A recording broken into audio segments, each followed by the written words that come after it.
प्रशासन और पुलिस अपने संवैधानिक दायित्व को भूल रहे हैं और वो सीधे सीधे मुसलमानों के खिलाफ खड़े दिखलाई पड़ रहे हैं। ये सबसे ज़्यादा चिंता है। प्रशासन पुलिस गुंडों के साथ मिल जाएगा तब ये सवाल उठेगा कि मुसलमान क्या करें। अभी मैं वहाँ तक नहीं। मुसलमान न तो हिंसा कर रहे हैं सक्रिय रूप से प्रोएक्टिव। ईद पर हिंसा की जा सकती है कोई बहाना खोजकर, उसकी आशंका में हिंदुस्तानी पुलिस आम तौर पर एक पूर्वाग्रह से ग्रस्त है और वह पूर्वाग्रह मुसलमानों के खिलाफ। मेरी उम्र तकरीबन 60 साल होने को आई। कभी लाउड स्पीकर से परेशानी होते हुए मैंने किसी को नहीं देखा, है ना, अजान का। लेकिन अचानक 5-7 साल से लोगों को उससे परेशानी है। एक ज़्यादा चिंता का विषय है कि हमारा दिमाग घटिया होता जा रहा है, लोगों का दिमाग घटिया होता जा रहा है। इस पर हिंदू समाज को सोचने की ज़रूरत है कि उनके बच्चे अपराधी बन रहे हैं, है ना। वो पत्थर चलाते हैं, वो गाली गलौज करते हैं, माँ बहन की गालियाँ देते हैं, उनके बच्चों को अपराधी बनाया जा रहा है। यह हिंदू समाज के लिए ज़्यादा चिंता का विषय है। पुलिस ने अदालत में हलफनामा दिया है जिसमें उन्होंने कहा है कि दिसंबर में दिल्ली में जो हिंदू युवा वाहिनी का आयोजन हुआ उसमें कोई घृणा का बयान नहीं। माहौल ये रमज़ान में अभी चल रहा है, तो क्या आने वाला जो दिन है कुछ हालात बिगड़ सकते? देखिए, मैं ये बहुत अच्छी तरह से जानता हूँ, जिम्मेवारी के साथ कह सकता हूँ कि मुसलमानों की तरफ से कुछ भी नहीं होगा। मुसलमान न तो हिंसा कर रहे हैं सक्रिय रूप से प्रोएक्टिवली, मुसलमानों पर हिंसा हो रही है। कहीं कहीं उसकी प्रतिक्रिया होती है लेकिन वो बहुत क्षीण प्रतिक्रिया। तो मुसलमान अपनी तरफ से ईद में कुछ हिंसा करेंगे इसका कोई अंदेशा मुझको नहीं। हाँ, ईद पर हिंसा की जा सकती है कोई बहाना खोजकर, उसकी आशंका मुझको है। तो ऐसे में मुसलमान क्या करें? मुसलमान क्या करें इसका जवाब मेरे पास नहीं है, क्योंकि कायदे से मुसलमानों को कुछ करने की ज़रूरत नहीं होनी चाहिए। ज़रूरत होनी चाहिए प्रशासन को और पुलिस को, है ना। लेकिन अगर प्रशासन पुलिस गुंडों के साथ मिल जाएगा तब यह सवाल उठेगा कि मुसलमान क्या करें। अभी मैं वहाँ तक नहीं जाना चाहता हूँ। अभी तक निराशा दिखलाई पड़ी है, मैं वहाँ तक नहीं जाना चाहता हूँ। और मैं नहीं चाहता हूँ कि पुलिस प्रशासन अब यहाँ यह सवाल उठाने दे कि अब मुसलमान खुद अपनी हिफाजत करें। आपको लगता है कि प्रशासन ही हिफाजत पहले करे? कायदा यही है। अब पुलिस ये दिखला रही है कि इस कायदे का कोई मतलब नहीं है, वो अलग चीज़ है। सर, मध्य प्रदेश को लेकर एक चीज़ आपसे पूछना चाहते हैं और करौली को लेकर। मध्य प्रदेश और करौली में, क्योंकि करौली की बात की जाए राजस्थान की, तो वहाँ तो कांग्रेस की सरकार है, तो अब सरकारों का कोई मामला रहा? देखिए, मेरी अपनी समझ ये है कि जो पुलिस है आम तौर पर, आप सरकारों का छोड़ दें, हिंदुस्तानी पुलिस आम तौर पर एक पूर्वाग्रह से ग्रस्त है और वह पूर्वाग्रह मुसलमानों के खिलाफ है। तो राज्य सरकार कोई भी हो लेकिन पुलिस उस पूर्वाग्रह से ग्रस्त है। अब क्योंकि करौली में ये पूछा जा सकता है ना कि क्यों प्रशासन ने और पुलिस ने जुलूस को वहाँ से निकलने दिया, वो इजाज़त कैसे दी, यह तो सवाल उठेगा। जो राजनीतिक नेता हैं, मुख्यमंत्री हैं, वो तो उनसे तो डिस्कशन नहीं हो रहा है ना, ये तो स्थानीय प्रशासन का मसला है।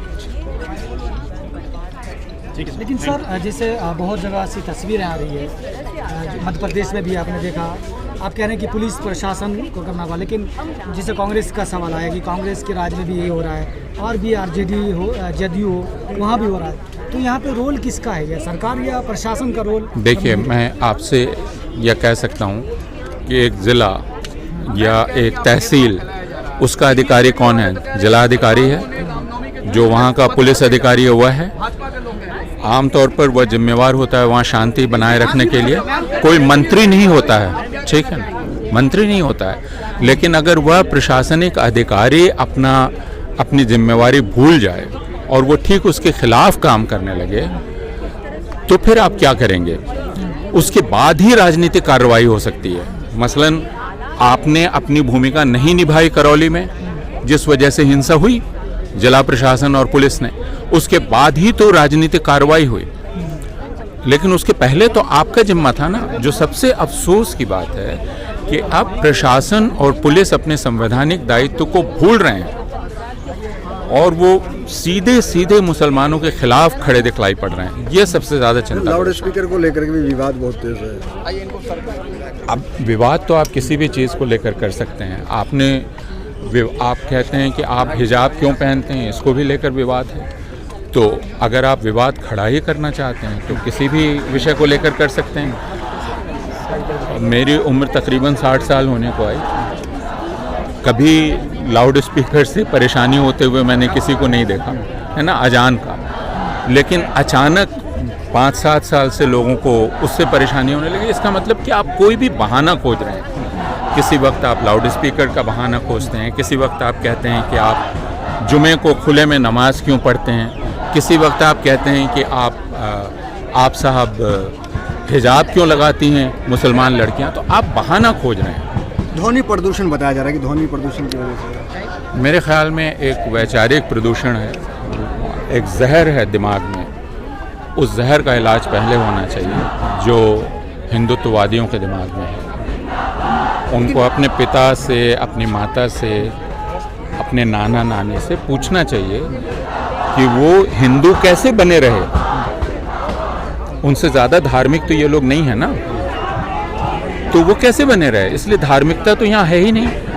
यहाँ मसला है कि चूंकि अब मेरी सरकार है तो मैं अपना दबदबा आप पर कायम करूँगा। मसला ये है, और ये बहुत घटिया बात है। सिर्फ नेता ही नहीं, सिर्फ पूरे मतलब जो सेलिब्रिटी हैं वो भी अब आ रहे हैं कि हाँ भाई। तो मैं तो यही कह रहा हूँ कि यह एक ज़्यादा चिंता का विषय है कि हमारा दिमाग घटिया होता जा रहा है, लोगों का दिमाग घटिया होता जा रहा है।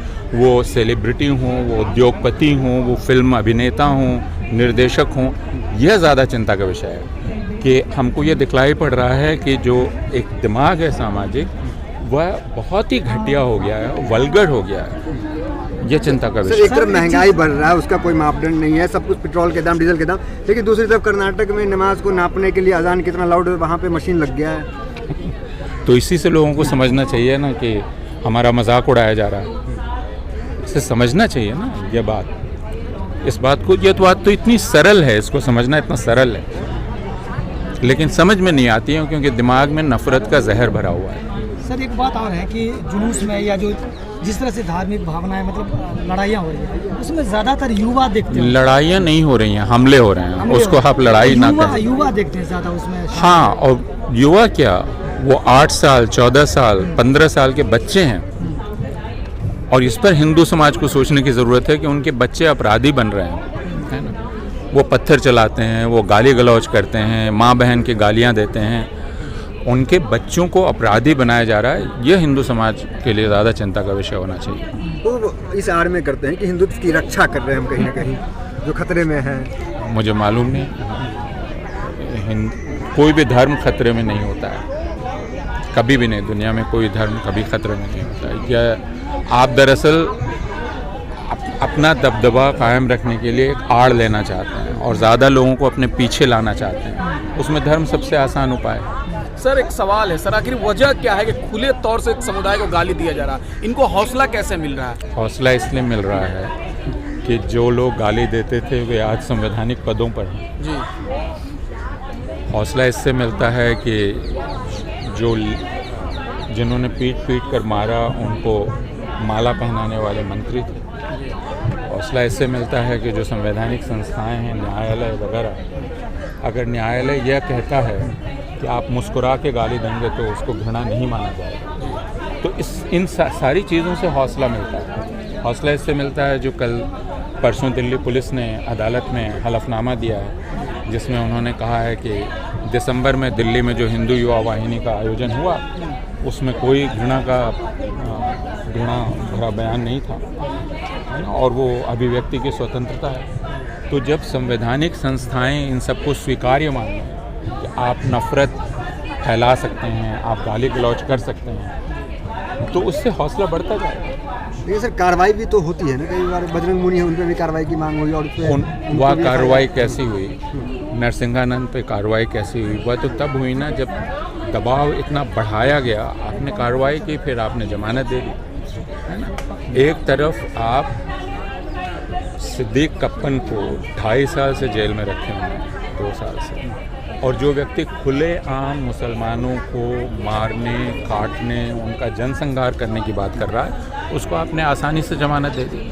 इसको आप अभिव्यक्ति की स्वतंत्रता कह रहे हैं। मतलब तो सरकार का अदालतों सहयोग को भी है। सोचना चाहिए कि वो सड़क पर उन लोगों को खुला घूमने दे रहे हैं जो नफरत फैला रहे हैं। ये समाज के लिए बहुत चिंता का विषय सरकार का सह प्राप्त है आपको संरक्षण में है, जो तो बहुत साफ है। है ना? ठीक।